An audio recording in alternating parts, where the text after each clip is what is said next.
we looked at a sequence, and I pretty much showed last time that sequence is nothing but sampled versions of a function.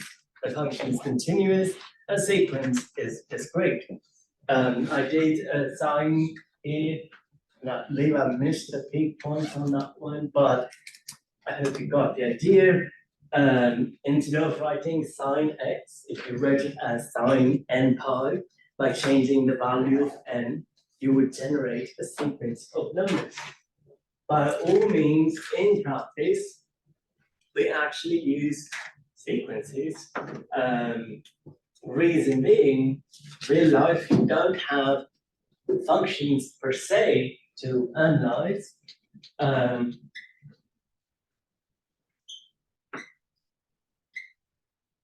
Something like that. We did voice processing eventually in your life sometime. Vowels, diphthongs, consonants that we speak, and Siri or whatever form that you have, or Alexa recognizes what you say, correct? It is able to recognize because it knows the frequency of your voice, and it also knows these words, vowels, diphthongs, etc.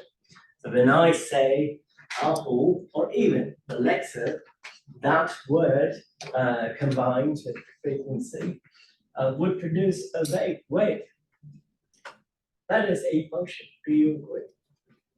But to a computer or laptop, you can't look at it as a function.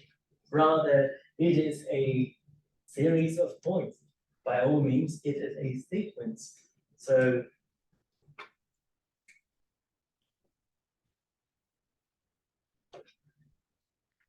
you just pick points from that curve to analyze it, because computers use bits and bytes and things like that. So the more points you have, the more refined your curve will be. Do you agree?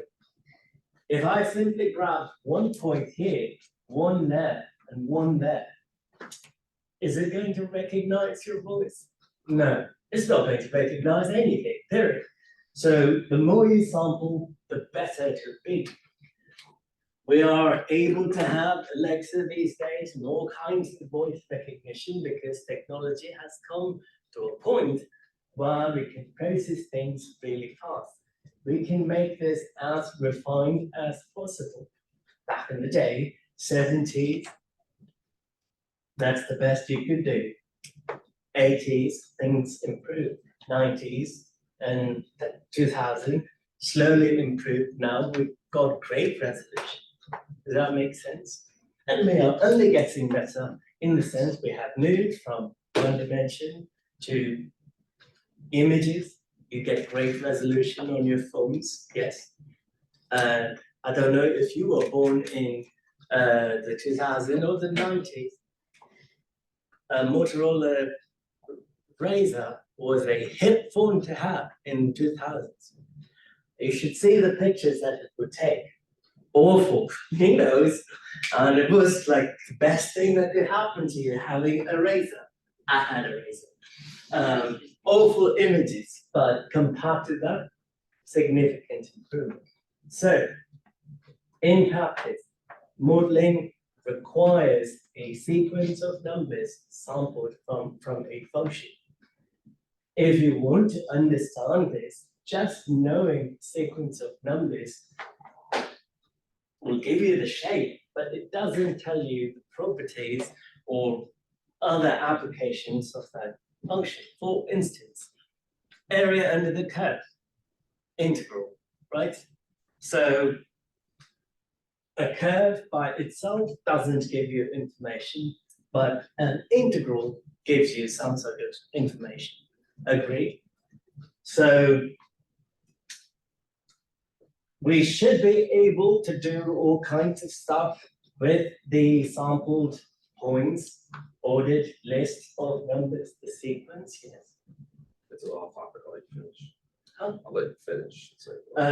So we've got to have other operations, and that's where series comes into play. Series have a direct connection to integrals that I'll explain in a second ago. So you were saying how voice detection is like a function, right? So you know how Amazon's always there, but it only turns on when you say Alexa. So is it like this constantly function every noise it hears? Yeah, Just it's constantly awake, listening to what's and happening. does it store it or does it throw it away? It doesn't store what? Like The noise? Yeah. The noise is thrown. So sequence, it's sequence in, sequence out. It's constantly listening. When a sound is big, there are ways to check for levels, etc. It would recognize the sound, then it is going to recognize your frequency and what word was said. All of that happens in microseconds. Isn't that fascinating? It is to me because I know how bad things were years ago. It was awful.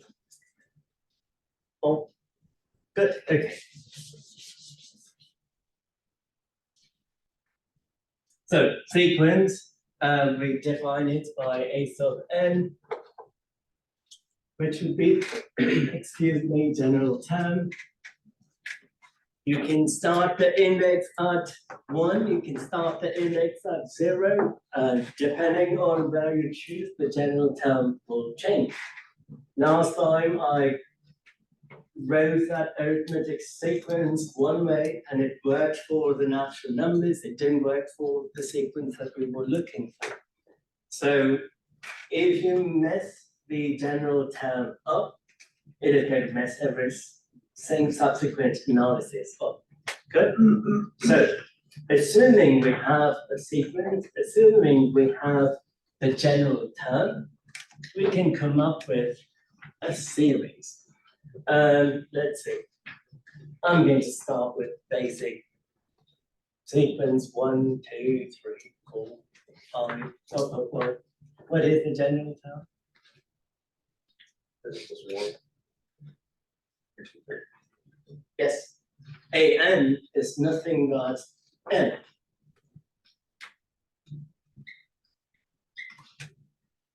You could use a different letter, B, C, D, up to you. So there is the concept of a partial sum. S1 is the first partial sum. What does it mean? Start with the first number, add up to the first number.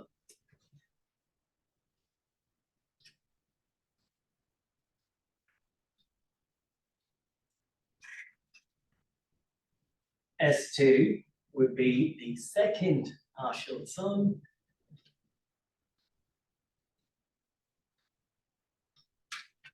So 1 plus 2, we get 3. S3 is the third partial sum.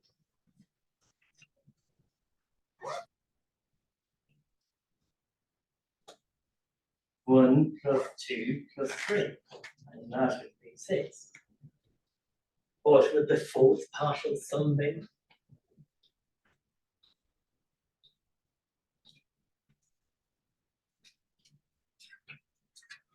1 plus 2 plus 3 plus 4. 1 plus 2 plus 3 plus 4.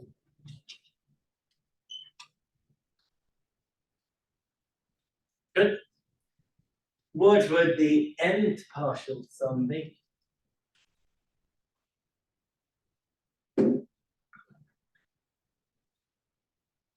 And exclamation. N, what? But Oh, excited n? Oh, that's not for this. Ah. That's if you multiply. So this would be 1 plus 2 plus 3 plus ... all the way up to n. Agreed. Well, what if n is 5,000? Do you want to sit and write it as 1 plus 2 plus 3 plus ... up to 5,000? No, that's silly. I don't have time for that. So we can write sideways m or drunken M got drunk, fell on the curb. 1 to infinity.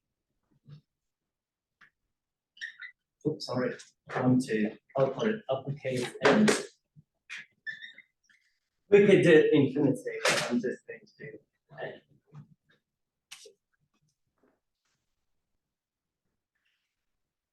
Which, if I know the general term, I can write it this way, 1 to N, the general term N. That is simply a concise version of writing that partial sum. Do we agree? Yes? So, if I have a sequence, AN, I have its generating function. So AN defines the general term.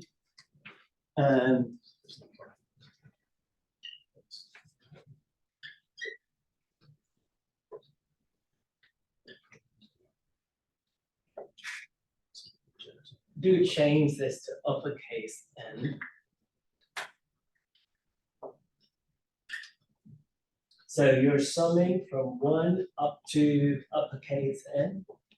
You are moving through the sequence by changing lowercase n. Sure, I can use a different index, which is why I changed that to I and I changed that to n, lowercase n. Case of n, that is called a series.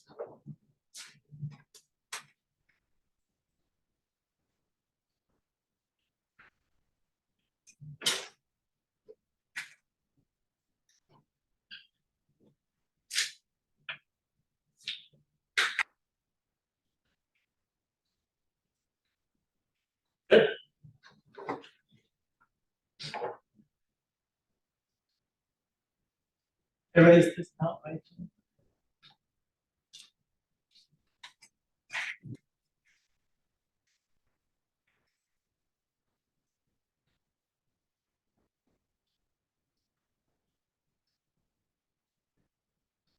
I can make this infinite as converted to an infinite series.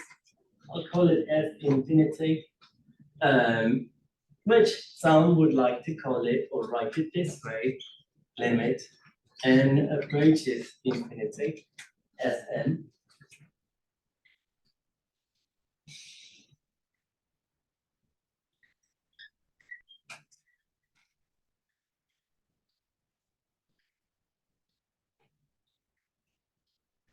You are making n really, really large. N is getting bigger and bigger, going toward infinity.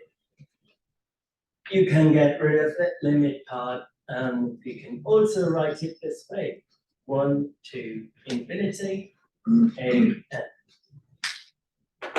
So that is a finite series. This is an infinite series.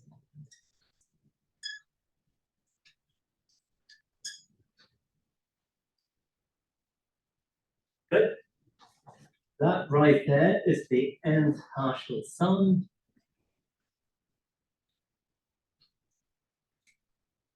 And that would be the infinite sum.